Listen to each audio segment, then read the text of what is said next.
Chapter 6, Lecture 2, Expected Utility. In the previous lecture, you'll learn that people try to decrease the variability of the expected outcomes with the pooling arrangement. In this lecture, you will learn about actually using the utility function, how the people try to maximize the utility or by demanding the private health insurance or not demanding basically health insurance. In this lecture, we assume that your happiness, your utility function depends on only one variable, your income. So we show utility function by U depends on only income or Y. So in the reality, that's not the case. Your happiness depends on so many other factors such as environment, your neighborhood, and politics, so many other factors other than just your income. So in this simple model, simple example, the slope of the utility, slope of your utility function, basically, or the marginal utility means that one additional utility or happiness depends on one additional unit of income. So as your income increase, your utility, your happiness increase, but at diminishing rate. So the declining slope, there is a declining slope, implies that an individual is risk averse, means that basically the second unit, increasing unit of the income doesn't give as much utility as the first unit. So this risk averse basically function is a risk averse person, which most of the people, by the way, they are risk averse, is opposed to a fair gamble where the pain of losing an incremental dollar exceeds the pleasure associated with gaining an additional dollar. So means that your basically this utility of gaining or increasing your utility by gaining $1 is it's basically your utility is smaller than this utility of losing $1. So that's the risk averse person. Now, suppose that the expected utility, expected happiness, it depends on the summation of the probability of all the outcomes you have. Means that, like the previous chapters, if you have two scenarios, is the probability of the outcomes for scenario 1 plus the probability of outcomes for scenario 2. So pi is the probability that outcomes yi will occur. So the summation of the probability should come to 1 or 100%. So probability of getting ill, so as the probability of getting ill increases, of course, the expected utility declines, right? Your happiness decreases as the probability of becoming ill increases. Now, the probability value, so individual attaches to the illness occurring based on best basically personal estimate. And also, so that the estimate would be based on the initial stock of health, the age, and lifestyle. If you're smoking and you're not exercising and you're, basically eating very bad, you're obese, you're expecting to basically become ill faster than the person who's following a healthy lifestyle, right? So that's the expected. So that's the probability that you give based on your, basically best estimation of your personal health. So you can give this probability. What is the probability of becoming ill. So if you are like you were 100 pounds overweight and you're smoking and you're not exercising and so you're basically maybe in elderly, so then your probability of becoming ill it's much bigger than the person who is younger and following a healthy lifestyle and basically so that's the probability value. So this is expected utility model, which we show that in the vertical axis we have utility or happiness. In the horizontal axis we have the income by y. So by increasing the income, our happiness increase, but at in decreasing rate means that so that's the concavity of the curve. Illustrate risk aversion means that you don't accept this risk averse person doesn't accept a fair gamble. Means that if they tell this person that okay, you can actually buy so you have the choice of increasing the income by from y1 to y0, and then you're this or decreasing the income from y1 to y to 0.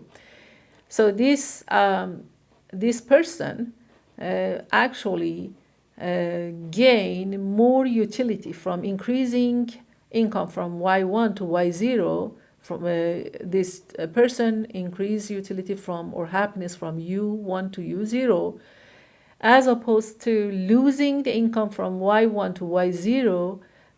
This person's utility increase from u1 to 0 here. You can see that the dislike of losing income is this utility is greater than the utility of increasing the income, right? That's the risk averse person. So what is the when we wanted to drive the demand for medical health insurance, we look at the expected level of income. So the expected level of income is based on the probability value of different scenario of the outcome. So probability of outcome for scenario 1 plus probability of outcomes for scenario 2. So the insurance company willing to insure against the risk for the average subscriber means that basically they are assuming the probability of illness is correctly judged based on the information they have. So they assign a premium revenue. Basically, they have a premium revenue based on the pure premium, which is actual based on the actual medical benefits paid, and then the loading fee is equal to the premium revenue minus the premium pure premium, which is equal to the price of the insurance. Now, what is the demand for the factors affecting the demand for health insurance? If the actual utility with the health insurance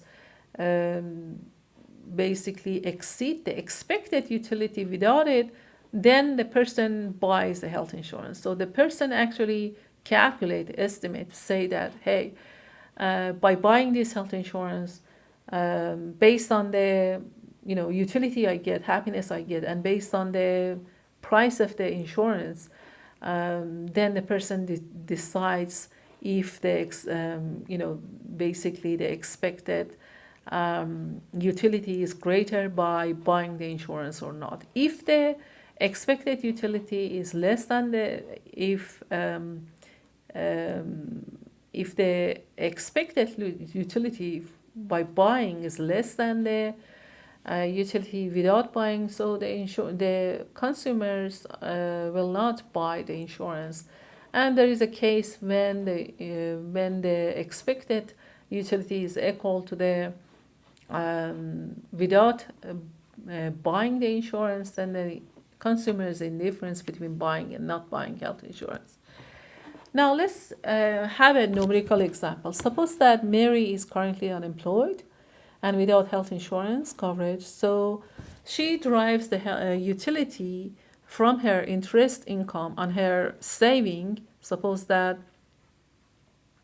$9. So this could be $9 or 900 or 9,000 or 90,000. So just for simplicity, we say that $9 according to the following function. The utility is equal to the income, the square root of income, right? So if her income is $9, her utility will be a square root of 9 will be 3. So she realizes that there is a possibility of 20% that she get heart attack based on her available information about her health, which she knows that it costs her like $5 or 5,000 or whatever. But now your actually job is to calculate Mary's expected utility level without any health insurance using this equation 6.4.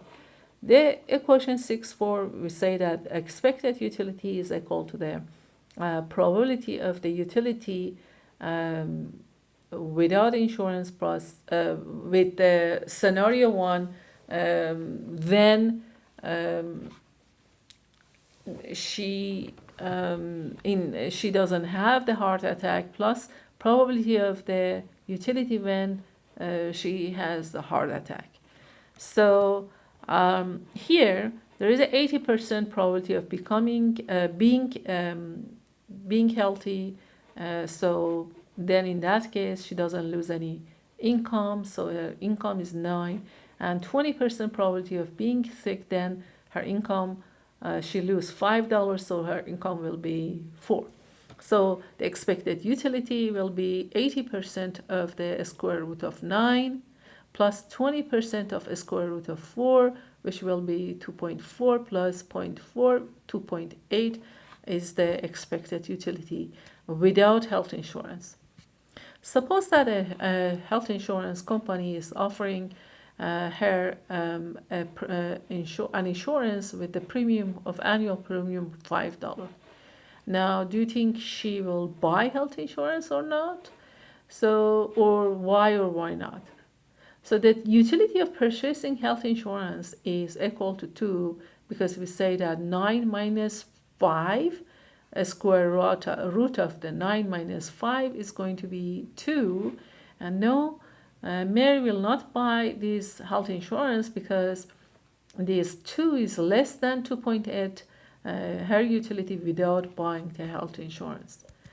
Then if health insurance is giving her another actually insurance with the annual premium of $1, then in that case, let's see if she will buy the insurance. The utility of purchasing health insurance is 9 minus 1. The square root of 9 minus 1 is going to be 2.83. So 2.83 is greater than 2.8. So Mary will buy this health insurance because her utility, expected utility basically based on buy this insurance with the premium of $1 is greater than without insurance. Now, what are the factors affecting the quantity of the demand for health insurance? Of course, the price of insurance is very important. And as the price of insurance declines, actual utility increase relative to expected utility. So we have the quantity demanded of health insurance increases, ceteris paribus, we have a downward sloping demand curve. So health insurance subsidized by government, you have to remember that. So because it is a tax exempt, so therefore we have to look at to see how much government subsidize the health insurance. So the probability of illness also is another factor which is affecting the demand for health insurance, ceteris paribus, also including the loading fee, the quantity of demanded of health insurance first increase reaches a maximum amount and then decreases with respect to higher probability of an illness occurring. So if you are basically poor at the beginning, by increasing your income, this your demand for insurance increase. There is a maximum point, and after that maximum point, that your demand is decreasing. So reaches a maximum amount and then decreases with respect to the higher probability of an illness occurring. So if you have a higher probability of a specific illness, you basically increase your demand for health insurance. And so usually people, they insure against medical events. They are more probably actually happen than less probability, basically. So it depends on the type of the insurance as well. Other factors affecting the quantity of demanded of health insurance. So it's basically the depends on the employees of employers, also kind of subsidy or rate. Employer raises employees' wages by one. When employees raises employees' wages by $1, employees get a specific percentage of $1 as after tax income from the government, because this is basically employers raises health insurance by $1 and employees get $1 as benefit. So because this is government picks up T percentage of the price of the health insurance. So employees pays the remaining of that in foregone wages. Still, again, is not a free health insurance. It's as a foregone wage income. So the effect of tax exemption on insurance coverage is if we have the price of health insurance in the vertical axis and the quantity of insurance coverage in the horizontal axis, as the price of the insurance basically decrease, so the demand for health insurance increase. So a tax exemption of the health insurance premium lowers the opportunity cost of purchasing health insurance. Of course, you demand more health insurance as the price decreases for you. So the point here is that more insurance coverage purchase as long as the demand is not perfectly inelastic with respect to price. So most of the time we have not perfectly inelastic demand for insurance. So the other factors affecting the quantity demanded of health insurance is the fraction of the health insurance premium exempted from the taxes. So user price of the health insurance, again, depends on the fraction of the health insurance premium exempted from the taxes, determines how much basically you buy health insurance. So this the price of health insurance, the loading fee decreases with the higher marginal income tax rate and tax exempt fraction, basically. So when the price decrease, your quantity demanded for insurance increase.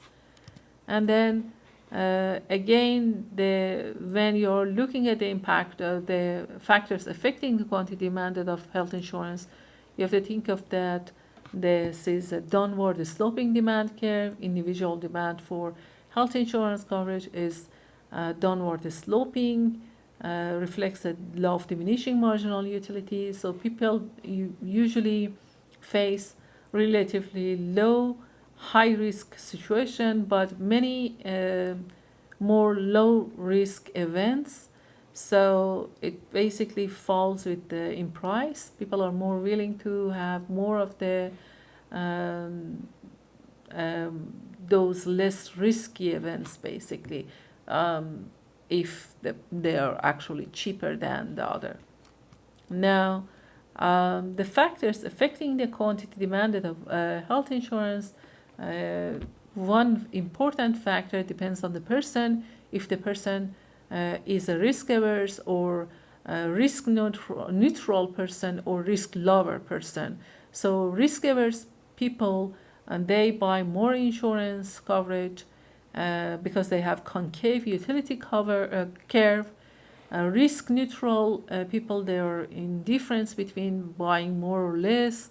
Their slope of utility curve is constant, but risk lover, they don't buy insurance because they have a convex utility curve, means that they love actually risk.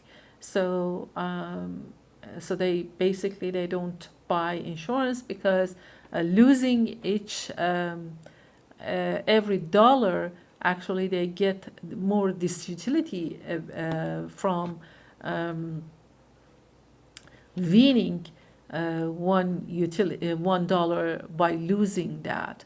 So that's why the risk lover people, they never buy health insurance.